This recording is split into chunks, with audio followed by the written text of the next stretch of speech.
মাংস রান্না চলছে, আমাদের ধর্মরাজ পুজো, খাসির মাংস বৌদি রান্না করছে, রান্না হয়ে গেছে। আমি যখন এলাম বৌদি সমস্ত রান্না হয়ে গেছে, জল টল খেয়ে এবার আমরা একটু দুর্গা মন্দির যাব। আজকে সত্যনারায়ণ পুজো হবে দুর্গা মন্দিরে আমাদের। কালার খুব সুন্দর হয়েছে, আমাকে এক পিস ছোট্ট পাড়া দেখে দেবে, আমি এখন টেস্ট করে দেখবো কেমন হয়েছে। ছোটো দেখে দাও, আরও ছোটো দাও বৌদি, ওই মাংসটা পাল্টি দাও, ছোটো পাড়া দেখে দাও, কারণ এখন আমি বেশি খেতে পারবো না, এমনি আমার কোলেস্ট্রল হাই প্রেশার, হ্যাঁ খাওয়া নিষেধ, অল্প একটু খেতে হবে, খাবো তো এসি লুচিগুলো খেলাম শরীরের, হ্যাঁ নরম দেখে দিও, ছোটো দেখে। এবার আমি টেস্ট করতে শুরু করলাম। দাদা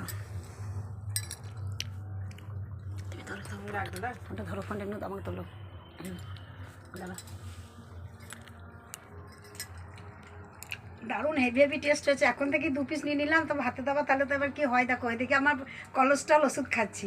ভাই বন্ধুরা এখনকার মতো আছে, দেখো টেস্ট করছি, শুরু হলো টেস্ট করা এখন থেকে।